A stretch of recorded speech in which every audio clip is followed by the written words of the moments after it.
Shalom, selamat datang di ibadah CDC Online Service. Senang berjumpa dengan Anda sekalian yang sedang di rumah dan dimanapun Anda berada, untuk kita bisa beribadah bersama-sama hari ini.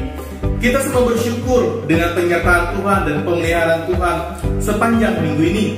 Mari kita memuji dan menyembah Tuhan, sebab hari ini kita merayakan kemenangan bersama Yesus yang luar biasa. Jadi, siapkan hati dan catatan saudara. Mari terima pesan Tuhan yang spesial untuk kita hari ini. Mari kita berdoa. Tuhan, kami mengucap syukur berpemeliharaan dan penyertaan Tuhan sepanjang minggu ini. Dan hari ini kami mau datang beribadah kepada Engkau. Kami mau memuji dan membesarkan nama-Mu. Dan kami juga mau menerima firman Tuhan. Dan jadikan kami sebagai anak-anak-Mu yang melakukan kehendak-Mu Tuhan, dengan mempraktekkan firman Tuhan yang akan kami dengar pada pagi hari Bapa. Beracara Tuhan pada hari ini, kami siap menerimanya di dalam nama Yesus. Amin.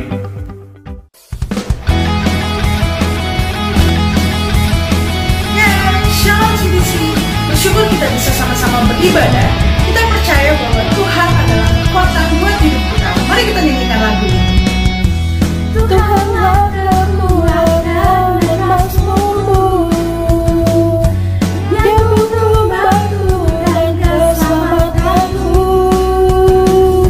Hanya padamu hatiku percaya, Kau menang dan Kau perlindungan.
untuk setiap kebaikan Tuhan, kesetiaan Tuhan dalam hidup kita.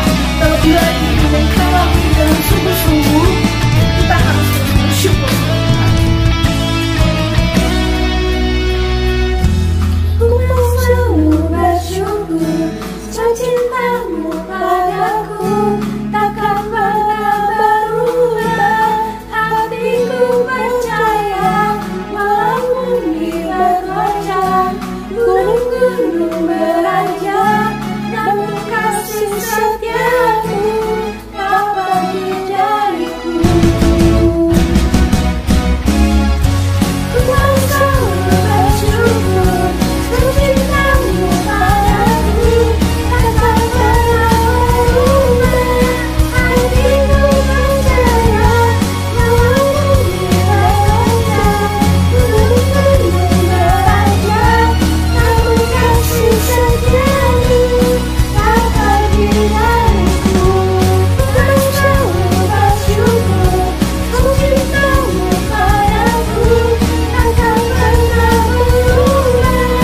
Hatiku percaya, walaupun diterjang gunung-gunung beranjak, namun kasih setiamu tak pergi dariku. Kasih setiamu tak pergi dariku. Kasih setiamu tak pergi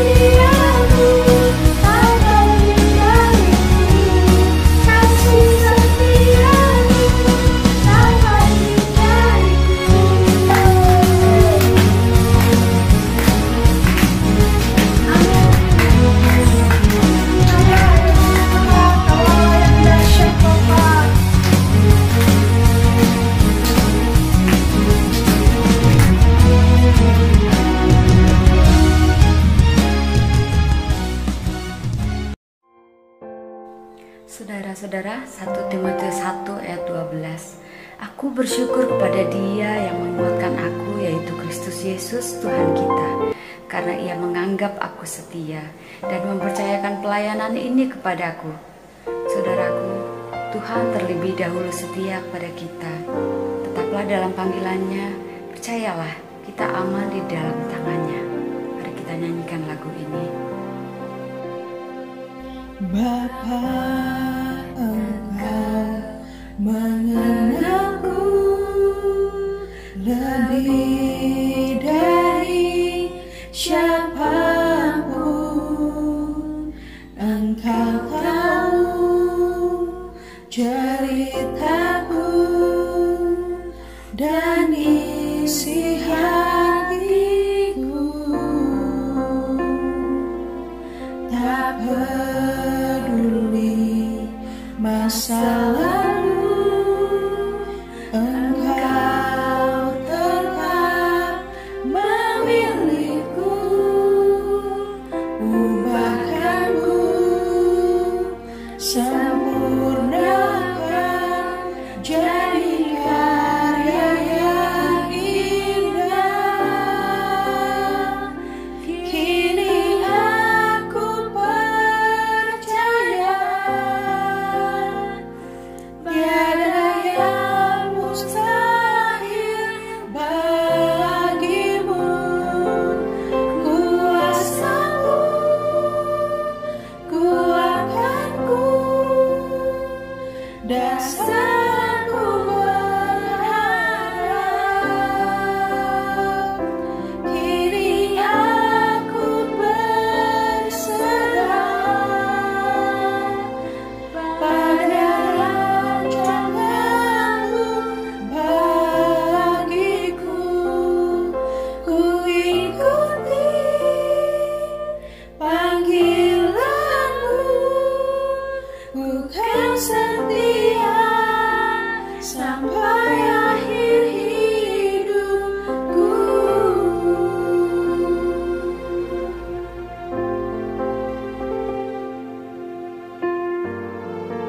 Kita nyanyikan lagu ini sekali lagi. Tak peduli masa lalu, Engkau tetap memilihku. Ubahkanku, sempurnakan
Bersyukur untuk kesempatan indah memuji dan menyembah Tuhan Yesus yang sangat baik.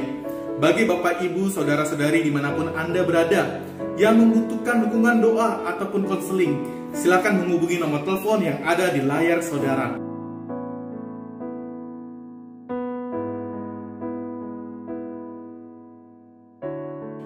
Mari kita dukung doa untuk kebutuhan jemaat. Kami dukung doa dengan sepakat kebutuhan jemaat. Untuk jemaat yang sedang sakit maupun dalam masa pemulihan, kami berdoa dengan sepakat bilur-bilur Yesus menyembuhkan segala penyakit yang diderita oleh jemaat. Kami juga berdoa untuk pemulihan keluarga, supaya hubungan suami istri, orang tua, anak mengalami rekonsiliasi, dan ada Yesus di tengah-tengah keluarga. Kami berdoa untuk jemaat yang membutuhkan pekerjaan. Tuhan tolong buka peluang pekerjaan yang terbaik. Juga jemaat diberkati hikmat Tuhan, ide, kreativitas, dan mengalami pemulihan keuangan dalam nama Yesus. Kami juga berdoa mengucap syukur untuk kesehatan jemaat yang sudah sembuh dan dipulihkan dalam nama Yesus. Juga jemaat yang tetap bisa menjalankan pekerjaan di masa-masa pandemi ini. Terima kasih Tuhan untuk pertolongan-Mu dan pemeliharaan Tuhan yang ajaib dalam kehidupan setiap keluarga jemaat. Kami juga berdoa sepakat untuk bangsa dan negara kami Indonesia. Kami berdoa buat presiden kami serta jajaran aparatur pemerintahan negara yang ada Tuhan. Berikan mereka hikmat untuk mereka boleh mengambil keputusan yang terbaik yang berasal daripada Tuhan. Kami juga berdoa sehingga pandemi COVID-19 ini juga cepat berlalu Tuhan Yesus. Masyarakat juga boleh menjalankan program vaksinasi, menjalankan protokol kesehatan dengan baik Bapak. Kami juga berdoa untuk keamanan bangsa ini, untuk TNI dan Polri. Berikan mereka sinergi untuk bekerja sama untuk menjaga keamanan bangsa ini Bapak.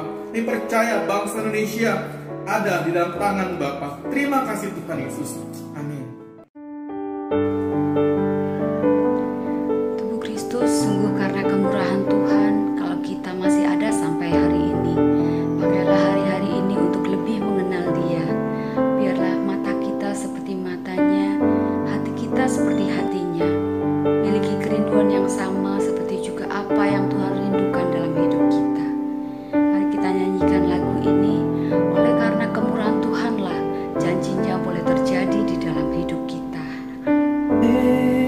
Karena kemurahan Tuhan ku ada sampai hari ini. Oleh karena kebaikan Tuhan, janji-Mu terjadi bagiku. Ku sembah Kau Tuhan, ku mengangkat tanganku, selamanya Kau ajaib bagiku.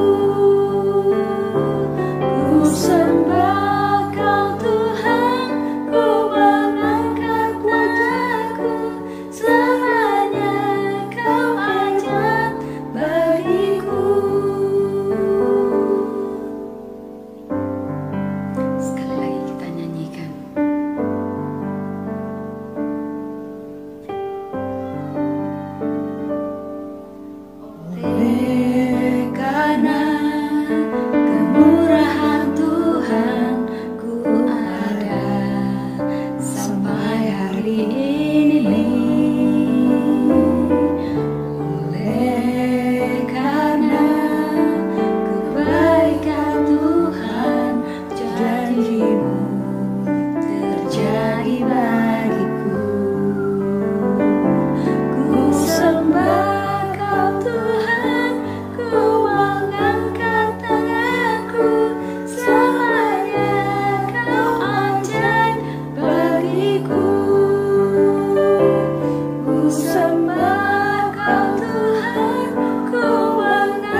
izinkan kami Tuhan untuk menikmati hadirat-Mu Tuhan Yesus. Tiba saatnya Tuhan, pagi hari ini kami mau mendengarkan firman-Mu.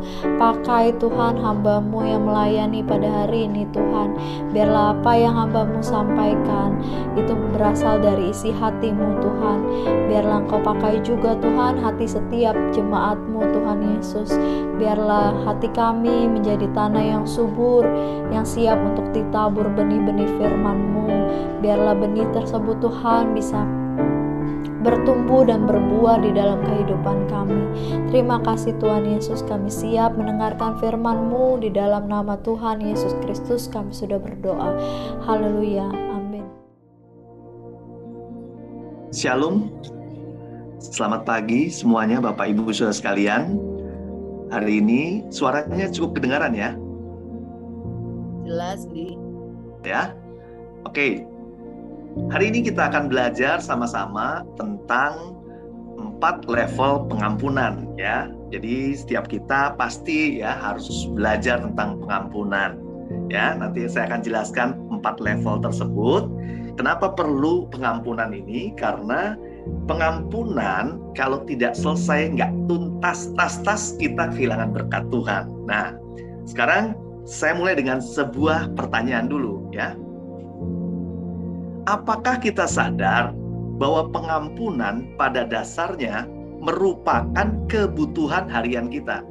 Saya ulang lagi ya. Apakah kita sadar bahwa pengampunan pada dasarnya merupakan kebutuhan harian kita? Nah, sebagai jawabannya kita akan baca di Matius 6 ayat 9 sampai 13.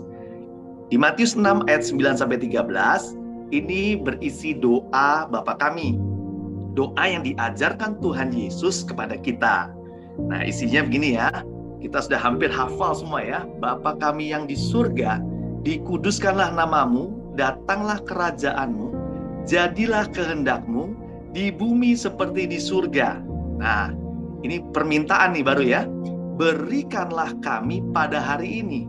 Jadi kita minta pada hari ini, apa yang diminta? Pertama adalah makanan kami yang secukupnya. Dan, kalau dan berarti permintaan kedua nih, ampunilah kami akan kesalahan kami seperti kami juga mengampuni orang yang bersalah kepada kami. Dan, nah jadi ada terus ada dan, artinya ada permintaan yang ketiga.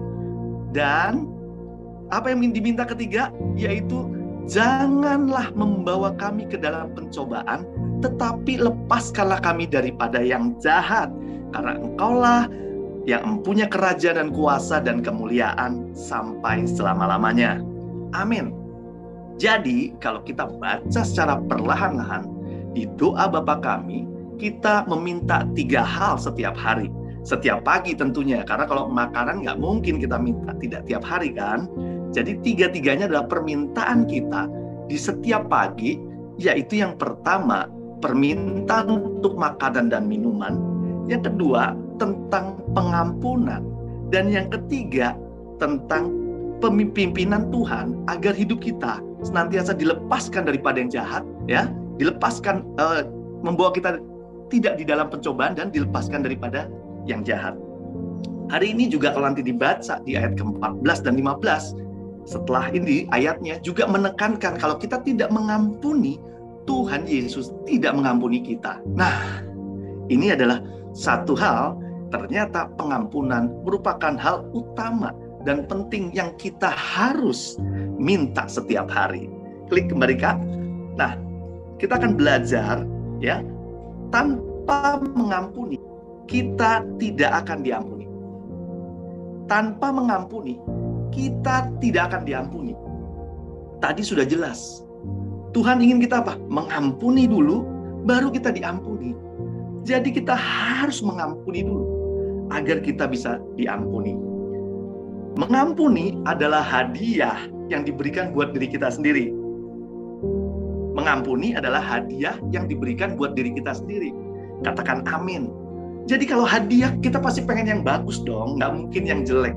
Makanya kalau kita harus mengampuni, harus tuntas, agar hadiah tersebut juga kita terima yang terbaik. Nah, saya akan jelaskan lagi nih ya, Mengampuni itu menghilangkan racun. Nah, ini yang seringkali, maksudnya racun itu apa sih? Setiap kali ada orang melakukan satu pelanggaran, kesalahan kepada kita, sebenarnya itu membuat kita mengalami kemarahan. Bisa kebencian, bisa kekecewaan, bisa kesedihan, bisa juga kepahitan karena terlalu dalam sakit di dalam hati kita. Dan ini terjadi dengan orang-orang yang sangat kita kasih umpamanya.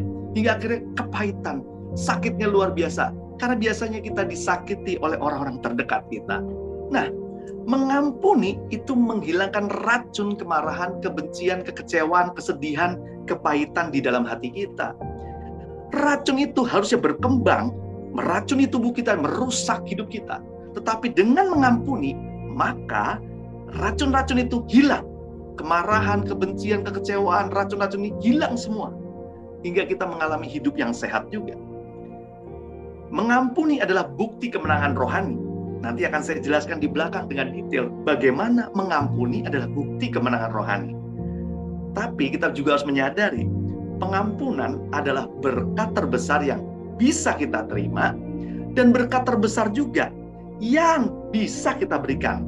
Nah, ini penting nih, ya. Saya ulang lagi ya, ini sangat menarik begini.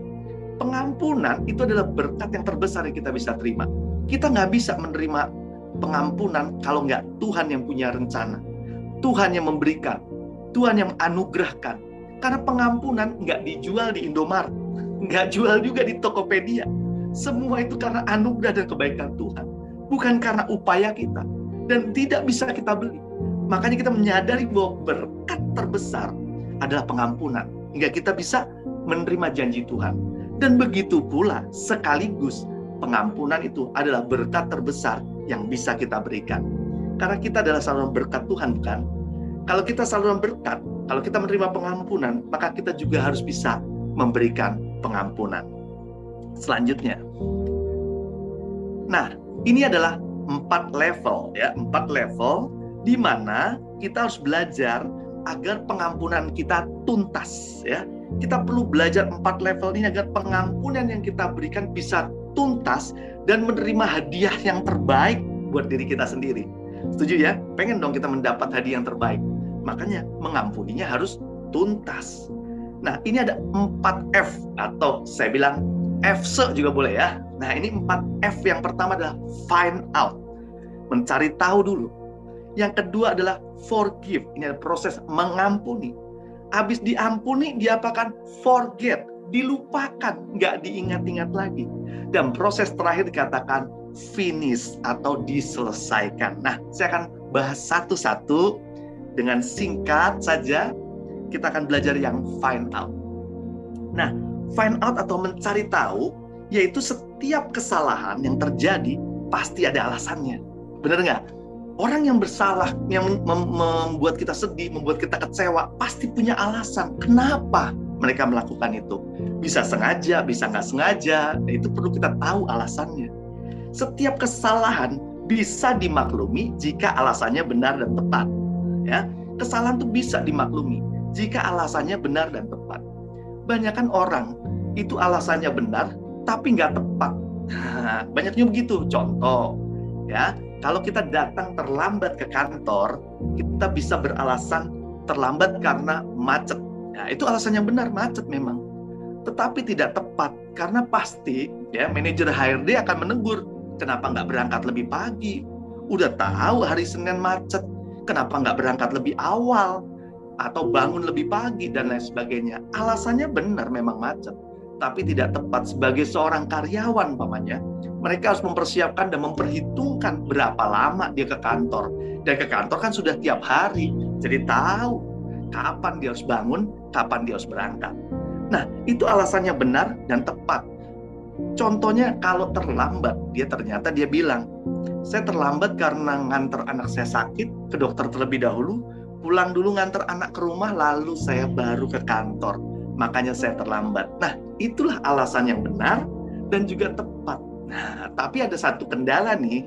Tidak semua orang bisa dan pandai untuk menjelaskan apa alasannya. Tidak semua orang pandai, bisa dan pandai untuk menjelaskan apa alasannya. Saya punya kemarin di kantor di mall itu punya office boy, ya. Dia ngomong aja susah, menjelaskan sesuatu ribet gitu. Akhirnya kita udah gitu. Akhirnya kita lelah mendengar alasannya. Udah deh, maksudnya apa sih muter-muter begitu. Kita juga banyak pekerjaan, banyak yang harus kita kerjakan. Jadi alasannya selalu kita bilang, bodo amat lah, pokoknya kamu terlambat, kamu dihukum. Nah, seperti itu ya. Tidak semua orang bisa dan pandai untuk menjelaskan apa alasannya. Ada yang pinter banget ya. Contohnya kalau terlambat tadi, saking pinternya dia bilang, Pak, saya udah naik kereta pagi-pagi, tapi karena keretanya mogok, terpaksa saya dorong, Pak. Jadi ya capek, Pak, saya istirahat dulu, cari baru ke kantor. Capek, Pak, dorong kereta. Nah, HRD-nya juga kan nggak bisa dibohongin ya. Bapak naik kereta jam berapa? Jam 5 pagi. Loh, itu kereta saya tuh, jam 5 pagi. Saya juga berangkat tadi jam 5 pagi loh, Pak. Langsung dia bilang, Bapak di gerbong berapa? Di gerbong 1. Oh, yang mogok gerbong paling belakang, Pak. Nah, ada orang yang pinter-pinter cari alasan agar apa? Bisa dibenarkan. Nah, ya. Find out ini atau level di sini adalah level seperti dokter sedang mencari tahu sakit seseorang dari keluhan-keluhan yang dialami. Jadi dokter tuh bisa mengidentifikasi hingga bisa mengambil keputusan yang tepat. Nah, itu adalah level find out. Kita naik ke atas, level berikutnya adalah forgive atau mengampuni. Nah, ini ada proses mengampuni ya. Seringkali, saya bilang seringkali karena tidak semua kita ya, tapi hampir sebagian besar kita melakukan hal ini. Seringkali kita pakai banyak syarat untuk bisa mengampuni. Ini saya ngambil contoh kantor dulu ya. Kantor itu contohnya adalah syaratnya adalah bayar denda. Nah, ini kalau kita melanggar peraturan lalu lintas umpamanya ya, kita harus bayar dendanya kan baru diampuni ya, baru bolehkan jalan lagi. Nah, umpamanya seperti itu. Potong gaji. Nah, kalau terlambat 3 kali, kalau di kantor saya 4 kali dalam 1 bulan, maka terlambat maka dipotong gajinya langsung. Ada hukuman syaratnya, dihukum dulu baru dibebaskan dari pelanggarannya. Nah, itu semua nggak masalah karena itu peraturan yang sudah ditetapkan di awal, yang sudah berlaku sesuai dengan aturan yang disepakati. Tetapi kalau urusan orang dengan orang, pribadi dengan pribadi, bukan urusan orang dengan kantor, maka dikatakan oleh Tuhan tidak ada syaratnya. Nah, ini loh yang agak repot ya. Mengampuni kita nggak boleh pakai syarat. Mengampuni bukan satu paket dengan hukuman. Karena kita sering senangnya begini, ya mudah-mudahan hukumannya setimpal. Ya, kalau bila ada orang yang ngalami dirampok, umpamanya, perampoknya ketangkep, ya kalau bisa hukumannya setimpal, kalau bisa lebih berat, biar jerak dan lain sebagainya. Kita menganggap pengampunan itu merupakan satu paket dengan hukuman. Kalau sudah hukumannya diterima, maka oke lah itu baru setimpal ya. Tapi kita diajar Tuhan untuk mengampuni tanpa syarat. Bahkan di Matius 18 ayat 22, ini Petrus nanya, berapa kali kita mengampuni? 7 kali Tuhan. Tuhan jawab begini, Yesus berkata kepadanya, bukan, aku berkata kepadamu, bukan sampai 7 kali, melainkan sampai 70 kali 7 kali. Bisa bayangin, mengampuni saja, ya. Petrus berharap 7 kali, itu artinya kalau sehari 1 berarti seminggu. Nanya, Tuhan, saya ngampuninya seminggu aja ya. Tuhan bilang, enggak seminggu. 7 kali, 70 kali 7, berarti 490 hari. Lebih dari setahun kita mengampuni terhadap orang yang salah sama kita. Standar ini sangat susah sekali. Kenapa? Karena kalau yang bersalah harusnya kan yang dihukum. Ini sepertinya yang menerima, yang disakiti harus menerima hukuman lebih berat. Karena harus mengampuni lebih lama. Kenapa? Karena Tuhan tahu bahwa proses mengampuni itu ada prosesnya. Tapi segera mungkinlah kita mengampuni. Lanjut ya. Saya bacakan di Yohanes 8 ayat 7 sampai 11, tidak ada di layar, tapi ini cerita tentang bagaimana ya seorang wanita ya ini berzina ketahuan dan harus dilempari batu ya. Nah, ini terjadi pada waktu banyak orang melihat bahwa tertangkap tak basah bahwa wanita ini berzina. Nah, harapan orang-orang adalah dirajam, karena hukum Musa adalah dirajam, dilempar batu sampai mati. Di Yohanes 8 ayat 7 sampai 11 ini, akhirnya Yesus ngomong begini, barang siapa di antara kamu tidak berdosa, Hendaklah ia yang pertama melempar batu kepada perempuan itu.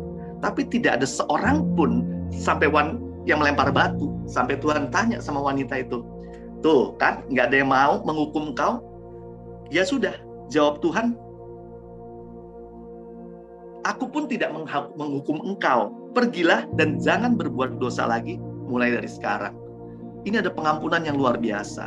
Ya, Tuhan tidak memberikan syarat. Ya, udah, tidak ada yang tidak usah lagi, udah, pokoknya jangan berbuat dosa lagi. Ya, tidak ada hukuman apapun. Nah, itu namanya pengampunan. Nah, tahap berikutnya, nah tadi tahap mengampuni itu setelah dokter tahu apa sakitnya, nih obatnya nih, ya kan? Nah, forget itu adalah meminum obatnya tersebut. Nah, melupakan kesalahan orang adalah proses kesembuhan. Nah, minum obatnya itu, obat tahu sakitnya ini, obatnya ini. Nah, resepnya akhirnya diminumlah obat tersebut. Nah, forget adalah proses kesembuhan dari luka dan sakit yang didapatkan oleh kita. Luka sama sakit ini harus tahu bahwa kita harus bisa menyembuhkan diri kita sendiri. Gak bisa minta orang lain. Harus kita, karena yang merasakan sakit kita merasakan sembuh apa enggak, kan kita sendiri ya, bukan orang lain.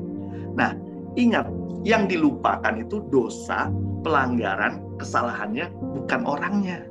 Sering kita selalu ingat orangnya, ya kan? Apalagi kalau kita ketemu sama orang tersebut tiba-tiba, dia bilang, yang diingat di otak kita selalu bilang ini, nih orangnya yang pernah nipu gue nih, gitu ya. Ini orang ini pernah bohongin saya nih. Orang ini telah merugikan saya nih, dan lain sebagainya. Akhirnya orangnya, padahal dosa atau pelanggaran kesalahannya sudah diampuni, orangnya harus diterima kembali. Ini terjadi di dalam orang-orang yang mengalami, umpamanya masuk penjara karena sebuah pelanggaran ya. Dihukum, masuk penjara. Tapi orang-orang narapidana tersebut, mantan narapidana karena sudah lulus setelah membayar dosa-dosa pelanggarannya melalui hukuman yang dia lalui bertahun-tahun, tetap dicap orangnya bersalah. Buktinya apa? Kalau kita mau kerja, apalagi kalau kerja di mall, ditanya, sudah pernah masuk penjara, udah pasti nggak diterima. Padahal, ya, itu urusan dunia ya, tapi urusan kita apa? Kita harus bisa menerima orang itu lagi. Kita sadar bahwa yang salah itu bukan orangnya, tapi dosanya, pelanggarannya, kesalahannya. Orangnya harus kita bisa terima kembali. Nah, makanya jangan kita ingat-ingat lagi dan jangan diungkit-ungkit lagi. Inilah proses melupakan. Dua hal ini yaitu apa? Jangan diingat-ingat lagi, jangan diungkit-ungkit lagi. Kita sering banget ya, kesalahan setahun yang lalu masih kita ingat dan diungkit-ungkit lagi, bahkan digunakan untuk apa? Untuk menjatuhkan orang atau lawan bicara kita, atau orang yang lagi konflik sama kita. Semua dosa-dosanya yang sudah 2 tahun, 3 tahun yang udah kita ampuni, muncul semua di otak kita, ingat lagi, lalu kita ungkit-ungkit lagi. Itu sama saja membuka luka yang sudah kering, dibuka, dikasih air, garam, kasih persan jeruk, aduh sakitnya tambah luar biasa. Sakitnya tuh di sini nih, aduh luar biasa ya. Yang namanya sakit di sini tuh nggak bisa sembuh dengan cepat ya. Nah, perlu proses. Malah ditambahin luka lagi. Udah selesai, masih diingat-ingat dan diungkit-ungkit lagi. Dan mungkin ada di antara kita yang seringkali konflik, namanya suami istri ya, diingat-ingat, diungkit-ungkit lagi masa-masa lalu, apalagi udah 20 tahun, 10 tahun yang lalu diingat ya, itu udah keterlaluan ya. Ini nggak boleh. Forget itu melupakan. Kita harus lupakan ya. Yesaya 43 ayat 25 mengajarkan kita kepada kita adalah begini. Firman Tuhan berkata, Akulah dia yang menghapus dosa pemberontakanmu oleh karena aku sendiri. Dan aku tidak mengingat-ingat dosamu. Tuhan melupakan pelanggaran kita sejauh barat, dari timur, dari barat. Tuhan lupakan itu. Benar-benar lupa. Jauh barat dan timur. Benar-benar dilupakan. Tidak diingat-ingat lagi. Dan ini proses kita, yaitu untuk melupakan orang, segala kesalahannya. Jangan diingat-ingat lagi. Jangan diungkit-ungkit lagi. Nah, proses yang terakhir, yaitu proses finish atau menyelesaikan dengan Tuhan. Nah, banyak tidak sampai selesai karena kita tidak melibatkan Tuhan. Prosesnya sih tadi sudah mengampuni, ya, sudah melupakan, tapi tanpa Tuhan itu nggak bisa selesai. Nah, saya kasih contoh, ya, dari firman Tuhan langsung, ya. Yohanes 19 ayat 30. Sesudah Yesus meminum anggur asam itu, berkatalah ia, sudah selesai. Yesus yang ngomong, sudah selesai. Lalu ia menundukkan kepalanya dan menyerahkan nyawanya. Jadi Yesus mati itu bukan karena keadaan situasi, tapi Yesus sudah tahu, udah selesai. Ini selesai. Lalu dia menyerahkan nyawanya sama Tuhan, sama Allah Bapaknya. Dia serahkan nyawanya. Jadi bisa bayangkan kalau kita tidak bilang sudah selesai dengan pengampunan ini, tidak bilang selesai dan kita serahkan kepada Tuhan, maka pengampunan kita akan gantung. Maksudnya gantung gimana? Nah, kalau sudah selesai, Yesus waktu bilang sudah selesai, maka dia tidak tergantung lagi di kayu salib. Karena dia sudah mati. Akhirnya apa? Diturunkan untuk apa? Dikuburkan. Dikuburkan, artinya mati itu benar-benar dikuburkan. Udah nggak ada lagi. Dilupakan. Kalau dikuburin, orang yang dosa dikuburkan udah nggak ingat-ingat lagi, benar nggak? Udah selesai. Dan disitulah proses di mana pengampunan bisa selesai kalau kita mau serahkan itu sama Tuhan. Nah, yang saya katakan tadi bahwa setelah mati, setelah kita kubur semuanya, di dalam kerohanian kita mulai ada kemenangan rohani. Setelah kita bangkit, ingat nih, bangkit untuk apa? Memberkati orang yang menyakiti kita. Nah, ini yang paling sulit. Amat sangat sulit. Tapi ini harus selesai dengan Tuhan. Begitu pula Yesus mengajarkan kita untuk apa? Ada bagian di mana yang kita nggak kuat. Letih, lesu, beban berat. Ya kan? Mengampuni merupakan bagian dari beban berat. Serahkan siapa? Serahkan kepada Yesus. Dia yang menyanggupkan kita untuk kita bisa melupakan. Kalau enggak, pasti kita akan ingat-ingat terus. Karena otak kita manusia ini mengingatnya dengan luar biasa. Kita butuh tangan Tuhan untuk kita bisa melepaskan ingatan itu. Kita kubur. Nggak ada lagi urusan sama itu. Selesai. Finish. Hingga akhirnya kita nggak gantung lagi. Sampai masalah itu dihadapi kembali, kita sudah mengalami kemenangan. Kebangkitan kita, yaitu ada kemenangan rohani kita. Untuk apa? Melepaskan tidak saja pengampunan, tapi melepaskan berkat Tuhan untuk orang tersebut. Ini ada beberapa contoh pertanyaan, ya. Tidak ada di layar, tapi kita boleh koreksi dari hati kita sendiri mungkin, ya. Yang pertama, banyak orang tidak bisa finish, ya. Kalau contohnya dia masih ada kata-kata begini, aku ampuni kamu, tapi jangan sampai ketemu lagi, ya. Nah, ini sebenarnya udah diampuni, tapi nggak finish. Kenapa? Ya masih ada syaratnya.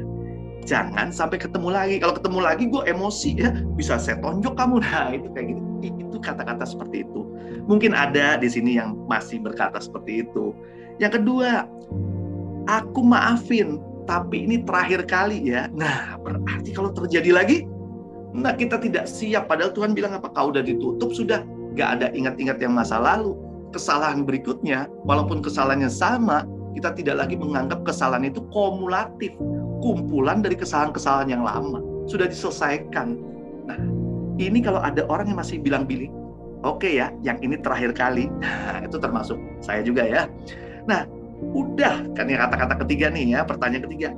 Udah, aku maafin, tapi ingat, Tuhan pasti bales. Wah, ini sering kita ngomong gini, ada denger, ya. Orang udah aku maafin, tapi lihat balasan Tuhan. Wah, kita nyuruh Tuhan untuk membalas. Ini luar biasa, ya. Yang keempat, bisa aja kita katakan seperti ini. Sorry, kasih waktu aku untuk mengampuni kamu. Padahal dia nggak mau mengampuni. Dia mungkin ya udah nanti deh. Udah deh, aku banyak yang aku kerjain. Jadi sorry ya, kasih waktu aku untuk mengampuni kamu. Jangan tunda pengampunan itu. Kenapa? Pengampunan itu kan meracuni hidup kita. Kita nggak mau diracuni makin lama. Secepat-cepatnya lah kita mengampuni. Agar racun itu tidak merusak hidup kita. Dan merusak lebih banyak organ-organ tubuh kita. Benar nggak?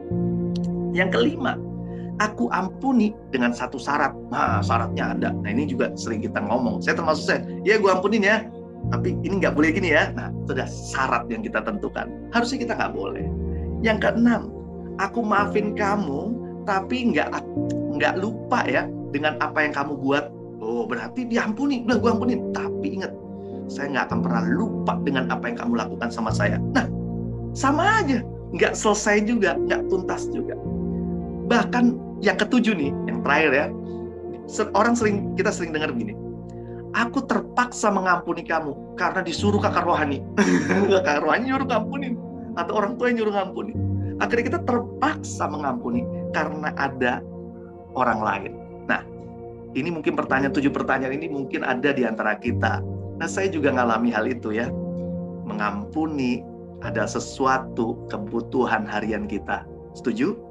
Mengampuni adalah hadiah yang kita siapkan buat diri kita sendiri. Kita wajib mengampuni orang siapapun orang yang bersalah pada hidup kita, agar kita juga mengalami pengampunan dari Tuhan. Terakhir, saya akan kesaksian. Memang mengampuni itu sulit ya. Saya ngalami dengan keluarga saya sendiri, yaitu dengan papi saya. Saya melihat figur dia adalah figur yang baik hati. Tetapi ada satu kelemahannya ya. Kelemahannya dia ada senang mengungkit-ungkit kesalahan orang. Sudah bertahun-tahun, sudah lama masih diungkit-ungkit. Ini yang membuat kadang-kadang saya akhirnya tidak pingin dekat sama dia. Karena kesalahan saya juga cukup banyak. Yang pertama, waktu saya masih SMA, saya nakal sekali ya. Sering pulang malam ya. Banyak hal dia nakal sampai akhirnya nggak naik kelas. Nah, ini yang membuat dia sakit di hatinya dia. Dia nggak akan pernah lupa. Dia ingat-ingat terus. Waktu saya kuliah pun, saya mau memilih fakultas apa yang saya kepingin, dia sudah mengintimidasi. SMA aja 4 tahun, apalagi ngambil kedokteran. Waduh, saya juga mikir juga, bener juga kata dia ya. Ya udah deh, kalau nggak kan saya udah jadi dokter ya. Tapi saya pikir ya udah bener juga. Intimidasinya akhirnya, oh iya bener. Akhirnya saya juga ngerasa itu. Sampai satu ketika saya menikah, saya harus keluar dari rumah. Saya memutuskan keluar agar apa? Salah satunya tadi, menghindari konflik dengan papi saya. Nah, setiap papi saya orang yang temperamen. Setiap satu yang salah, umpamanya saya yang salah, yang dimarahin bukan saya saja. Mami saya, adik-adik saya mengalami dampratan, kekesalan, kekecewaannya dia, itu semua diomelin. Jadi akhirnya saya pikir, udahlah, lebih baik kita menghindar. Setiap kali ada pekerjaan, apa yang saya terima pekerjaannya, dia senang sekali untuk membantu. Dia sangat baik hati untuk membantu. Tetapi karena temperamen dan punya keinginan keras, orangnya cukup ekstrim, kadang-kadang akhirnya jadi konflik. Mami saya sampai ngomong, Di, kalau ada kerjaan, udahlah, jangan sampai papi tahu. Nanti kalau papi tahu, dia pasti kan tolongin. Dan akhirnya nanti ujung-ujungnya kita yang semua yang dimarahin. Nah, sampai seperti itu. Tapi puji Tuhan, ada satu momen di mana Tuhan masih sempat kasih pemulihan saya dengan papi, yaitu pada waktu dia sakit. Ya, papi sudah almarhum, kurang lebih 4 bulan yang lalu dia meninggal. Tapi 2 tahun ini saya cukup dekat dengan dia, menemani kemana dia ke dokter, saya memberikan waktu, bahkan sempat waktu sakit 1 bulan saya tinggal di rumah sakit sama dia. Saya ngobrol, saya cerita, tapi tetap ujungnya tadi begitu. Dia punya karakter keras dan tidak mau disalahin.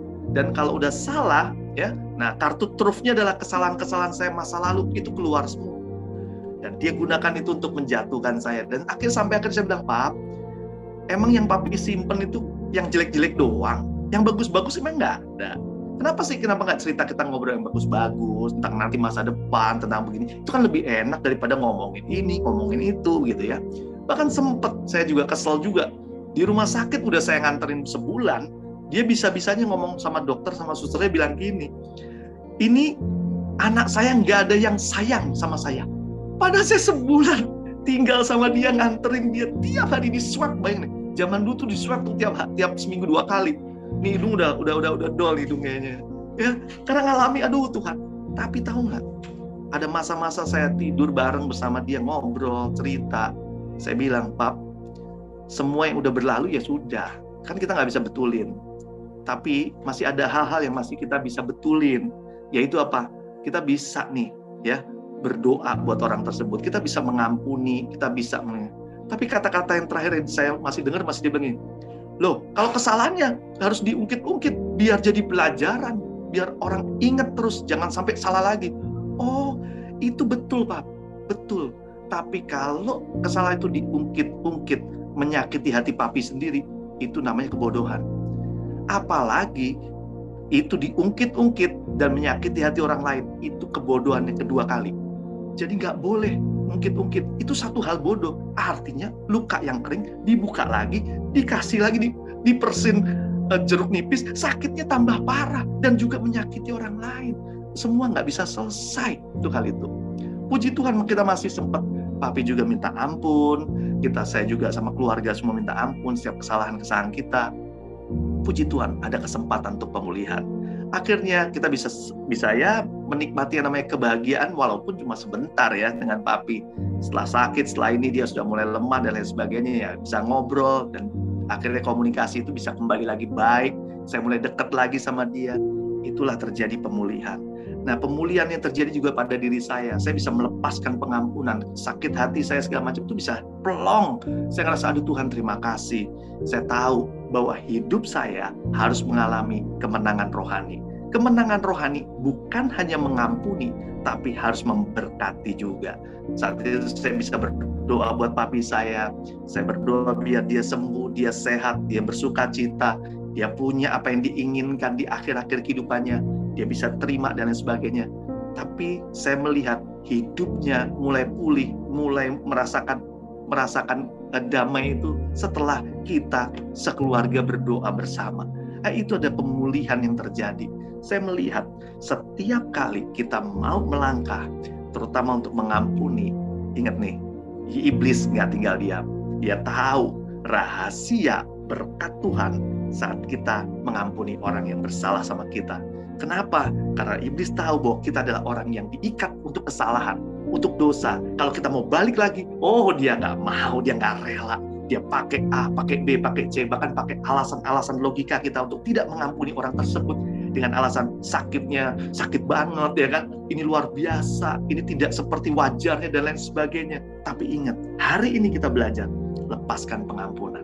Dan saat kita melepaskan pengampunan, kita akan mengalami kemenangan rohani. Amin. Mari kita berdoa. Tuhan Yesus, terima kasih untuk pagi hari ini kami belajar untuk mengampuni orang-orang yang bersalah kepada kami. Kami sadar bahwa mengampuni merupakan kebutuhan rohani kami, kebutuhan harian kami, agar hidup kami juga bisa diampuni dan juga bisa memberkati orang lain. Kami tahu dalam saat lepas pengampunan, hidup kami mulai dipulihkan, hidup kami mulai hidup yang positif, hidup yang baru, hingga hidup kami boleh menjadi berkat buat orang lain. Kami percaya juga Tuhan, bahwa setiap apa yang melukai hati kami saat ini, setiap perkataan orang, perkataan, perbuatan, tindakan apa yang masih ada di pikiran kami, sakit itu, luka itu, kami percaya hanya kepada Engkau Tuhan, yang sanggup memampukan kami untuk mengampuni, melupakan, dan saat ini, hari ini kami cabut semua akar-akar itu, racun-racun itu di dalam nama Yesus. Dan hari ini kami memberkati orang-orang yang menyakiti hati kami, agar berkat Tuhan tercurah dan kemenangan rohani kami terima pagi hari ini. Di dalam nama Yesus, haleluya, amin.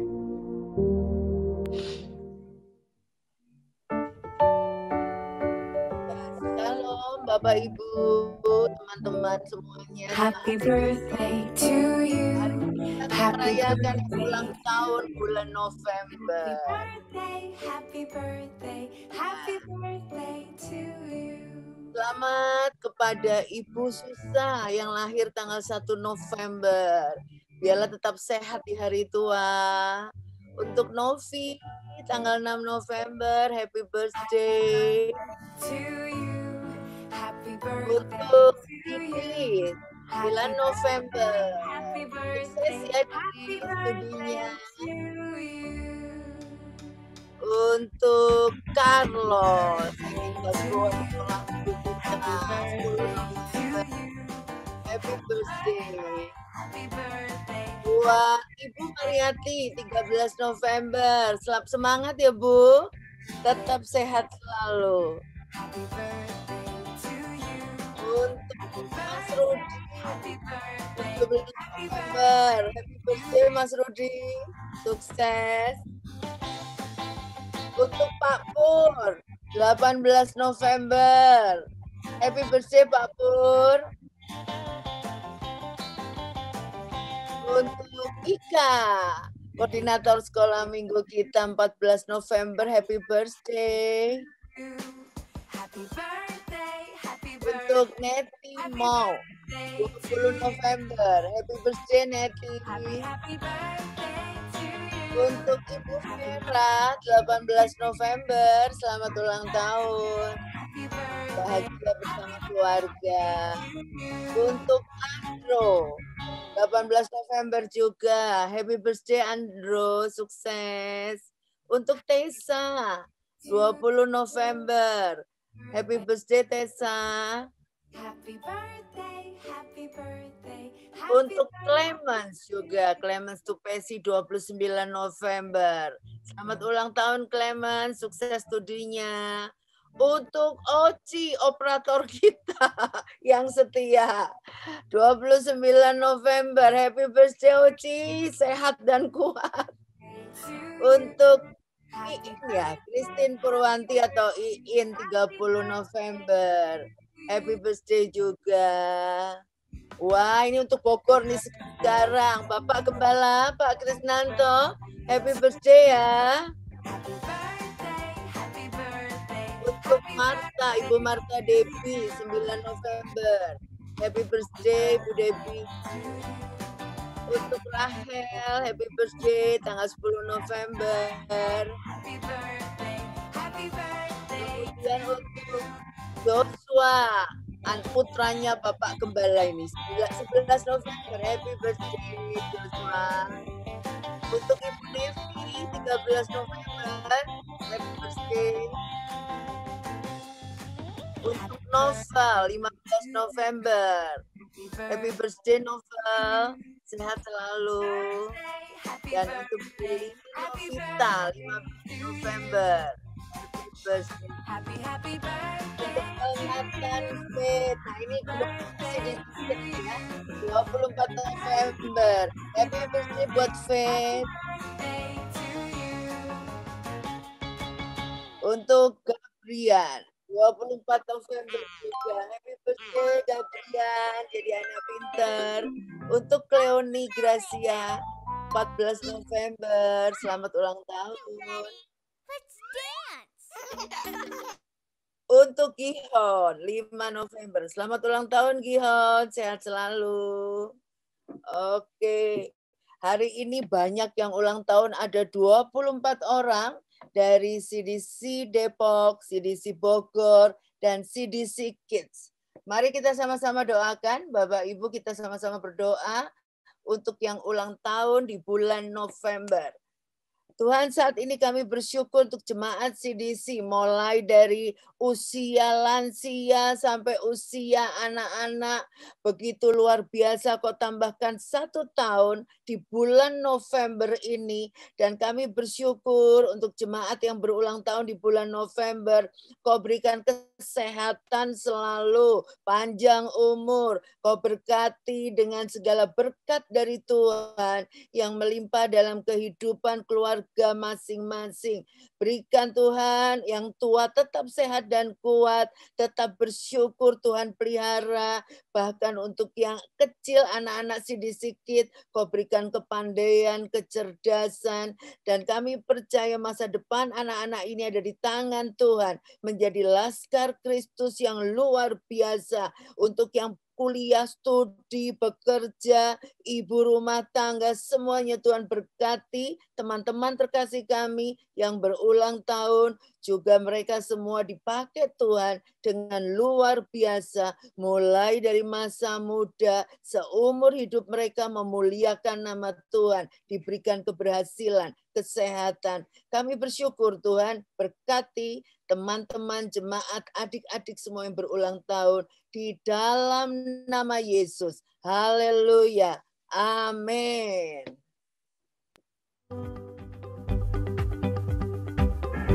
Terima kasih telah mengikuti ibadah Zoom hari ini. pasti kita semua diberkati Tuhan. Terima kasih untuk para volunteers yang melayani dengan sukacita dan memberikan yang terbaik untuk kemuliaan nama Tuhan. Minggu depan, tanggal 5 Desember 2021, CDC online via Zoom jam 10 akan dilayani oleh Pastor Krisnanto Triwijaya, disertai oleh perjamuan kudus di minggu pertama.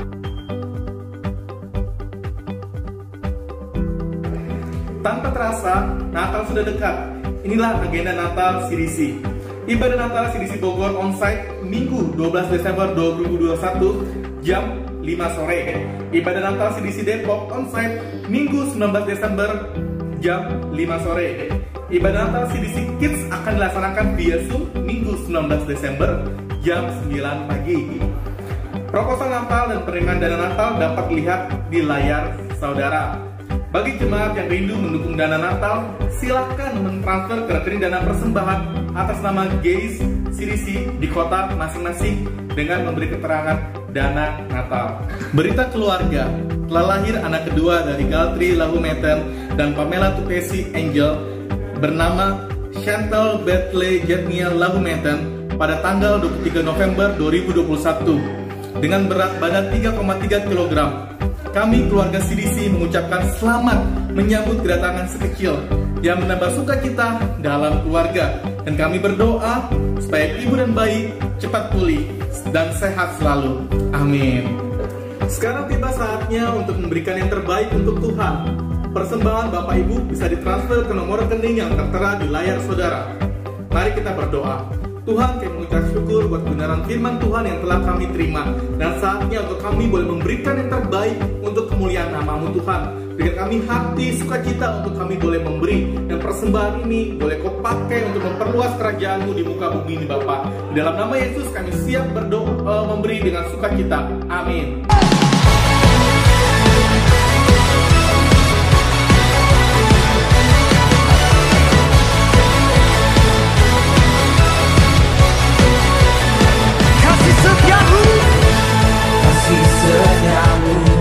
Nyata bagiku, hikmat kebajikan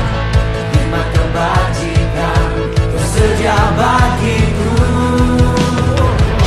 Semua alasanku limpahkan segalanya, dan anugerahnya sangat besar bagiku. Semuanya aku diberkati, aku dilimpahi. Karena alasanku menyediakan, aku diberkati, aku dilimpahi atas sempurna anugerah Tuhan bagiku. Kita percaya gereja adalah sebuah keluarga. Karena itu, bagi saudara yang baru pertama kali bergabung di ibadah CDC, kami mengundang saudara untuk dapat bergabung dalam Care Cell yang merupakan kelompok saling mempedulikan. Saudara dapat menghubungi nomor yang tertera di layar saudara. Tersedia bagiku, sebab alasanku limpahkan segalanya, dan anugerahnya sangat besar bagiku. Semua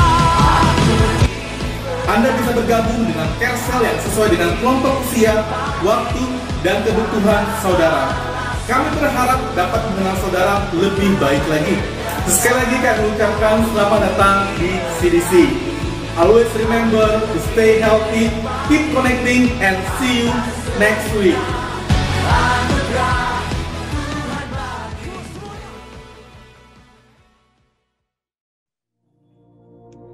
Ya, mari kita akhiri ibadah kita di dalam doa. Kita terima berkat Tuhan dengan iman.